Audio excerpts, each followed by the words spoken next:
बार झारखंड आकर के आज झारखंड से 80,000 करोड़ रुपए से ज्यादा की विकास परियोजनाओं का शिलान्यास और लोकार्पण हुआ है। ये योजनाएं आदिवासी समाज के कल्याण और आदिवासी समाज के उत्थान से जुड़ी है।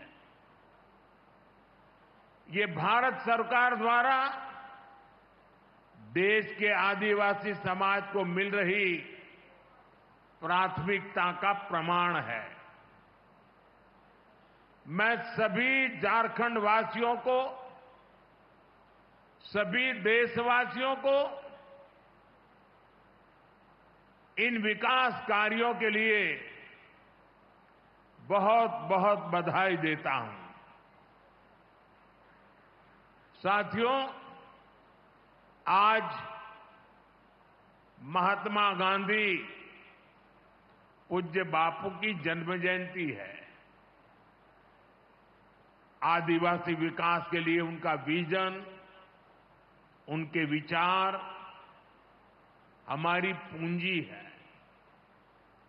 गांधी जी का मानना था कि भारत का विकास तभी हो सकता है जब जनजातीय समाज का तेज विकास हो। मुझे संतोष है कि आज हमारी सरकार आदिवासी उत्थान पर सबसे ज्यादा ध्यान दे रही है। अभी मैंने यहां धरती आबा जनजातीय ग्राम उत्कर्ष अभियान, एक बहुत बड़े कार्यक्रम का शुभारंभ किया है। इस योजना पर करीब 80,000 करोड़ रुपए खर्च किए जाएंगे। धरती आबा जनजातीय ग्राम उत्कर्ष अभियान के तहत करीब 550 जिलों में 63,000 आदिवासी बहुल गांवों का विकास करने का अभियान चलाया जाएगा। इन आदिवासी बहुल गांवों में सामाजिक, आर्थिक, वहां के जीवन को बेहतर बनाने के लिए काम होगा। इसका लाभ देश के 5 करोड़ से ज्यादा मेरे आदिवासी भाई बहनों को मिलेगा। झारखंड के आदिवासी समाज को भी इसका बहुत बड़ा फायदा होगा।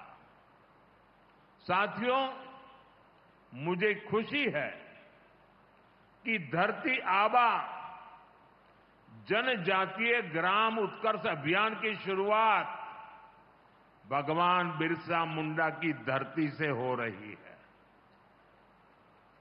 भगवान बिरसा मुंडा की जन्म जयंती के दिन यहां झारखंड से ही पीएम जनमन योजना भी लॉन्च हुई थी।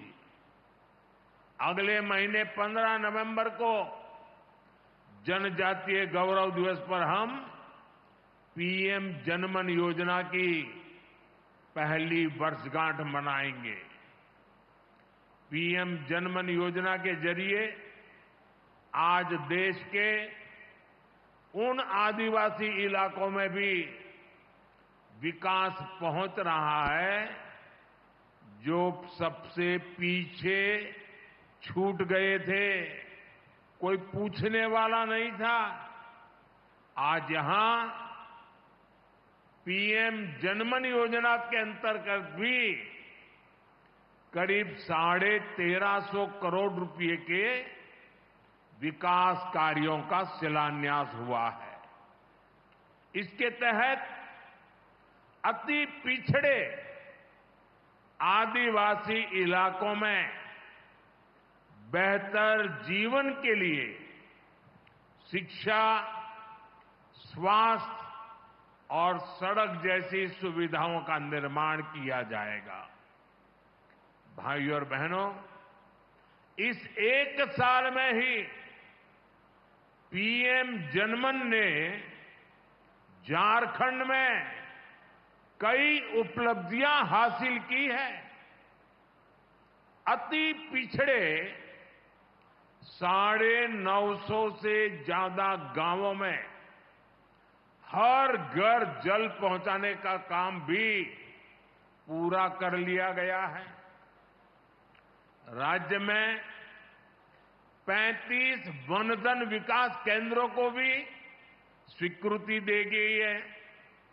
साथ ही सुदूर आदिवासी इलाकों को मोबाइल कनेक्टिविटी से भी जोड़ने के लिए काम हो रहा है। ये विकास, ये बदलाव हमारे आदिवासी समाज को प्रगति के समान अवसर देगा। साथियों, हमारा आदिवासी समाज तब आगे बढ़ेगा जब आदिवासी युवाओं को अच्छी शिक्षा के अवसर मिलेंगे। इसके लिए हमारी सरकार आदिवासी क्षेत्रों में एकलव्य आवासीय विद्यालय बनाने के अभियान में बहुत मेहनत कर रही है। आज यहां से 40 एकलव्य आवासीय विद्यालयों का लोकार्पण हुआ है। 25 नए एकलव्य स्कूलों की नींव भी रखी गई है। एकलव्य स्कूल सभी आधुनिक सुविधाओं से लैस हो,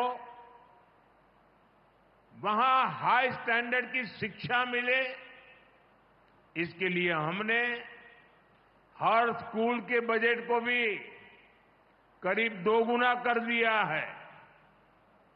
भाइयों और बहनों, जब सही प्रयास किए जाते हैं तो सही परिणाम मिलता ही है। मुझे विश्वास है हमारे आदिवासी युवा आगे बढ़ेंगे और उनके सामर्थ्य का लाभ देश को मिलेगा। साथियों, मैं यहां लंबा प्रवचन नहीं करने वाला हूं, क्योंकि इसके बाद यहां 3-4 किलोमीटर की दूरी पर बहुत बड़ा आदिवासी समाज का बहुत बड़ा मेला लगा हुआ है। मैं वहां जा रहा हूं और वहां मैं जी भर करके बोलने वाला हूं, जम करके बोलने वाला हूं। और इसलिए सरकार के इस कार्यक्रम की मर्यादाओं को समझते हुए मैं अपना भाषण लंबा नहीं कर रहा हूं, लेकिन इसके बावजूद भी शायद एक कार्यक्रम में इतने लोग आ जाए ना, तो भी लोग कहेंगे हो कार्यक्रम बहुत बड़ा था। लेकिन ये तो सरकारी कार्यक्रम के लिए एक छोटी सी व्यवस्था में करना था। बड़ा कार्यक्रम तो अभी होने वाला है, लेकिन ये कार्यक्रम अगर इतना बड़ा है तो वो कार्यक्रम शायद इससे कितना बड़ा होगा। तो आज मेरे झारखंड के भाई बहनों ने, मैं उतरते ही देख रहा हूं क्या कमाल कर दिया है। ये आपका प्यार, ये आपका आशीर्वाद मुझे आदिवासी समाज की और अधिक सेवा करने की ताकत देगा। इसी भाव के साथ मैं एक बार फिर आप सभी को इन विकास कार्यों की बहुत बहुत बधाई देता हूं। आपका बहुत बहुत धन्यवाद करता हूं और आशा करता हूं आप सब भी जरूर वहां आइए। वहां बहुत सी बातें करने का मुझे अवसर मिलेगा। जय जोहार। एक बार मिलकर हम करतल ध्वनि के साथ आभार व्यक्त करेंगे माननीय प्रधानमंत्री श्री नरेंद्र मोदी जी का, उनके मार्गदर्शन के लिए, उनके प्रेरक संबोधन के लिए और हमारे जनजातीय समुदायों के उत्कर्ष और समृद्धि के लिए। आज जो उनके कर कमलों से शुभारंभ हुआ है, उद्घाटन हुए, लोकार्पण हुआ, उसके लिए हृदय से आभार इस देश के यशस्वी प्रधानमंत्री श्री नरेंद्र मोदी जी का। आज का दिन इस देश के जनजातीय समुदायों के लिए, हम सब के लिए बहुत ऐतिहासिक और खुशियों से भरा हुआ दिन है, उम्मीदों से भरा हुआ दिन है, विश्वास से भरा हुआ दिन है। विकसित भारत की तरफ भारत के बढ़ते कदम में ये सारे प्रयास अपनी महत्वपूर्ण भूमिका निभाएंगे और इस सबके लिए माननीय प्रधानमंत्री श्री नरेंद्र मोदी जी का आभार हृदय से। हमारे जनजातीय समाज को जो मान सम्मान। तो आप झारखंड से सीधा प्रसार देख रहे थे। थोड़ा सा अगर पर्सपेक्टिव देने की कोशिश करें इस कार्यक्रम को, तो 18 सितंबर यानी करीब 12-13 दिन पहले ही कैबिनेट ने जिस योजना को मंजूरी दी थी, और वो योजना थी उन्नत ग्राम योजना, आदिवासी उन्नत ग्राम योजना, करीब 80,000 करोड़ रुपए की, उसका उद्घाटन कर दिया है प्रधानमंत्री ने। और वो भी झारखंड की धरती से आदिवासियों तक कैसे मूलभूत सुविधाएं पहुंचाई जाएं, और वो भी सैचुरेशन तक, यानी 100% कैसे लोगों तक उन सुविधाओं को पहुंचाया जाए, उस पर जोर देते हुए इस योजना का शुभारंभ किया है। आज देखते हैं प्रधानमंत्री ने क्या कुछ बड़ी बातें कही हैं आज के अपने संबोधन में। झारखंड में इस बड़ी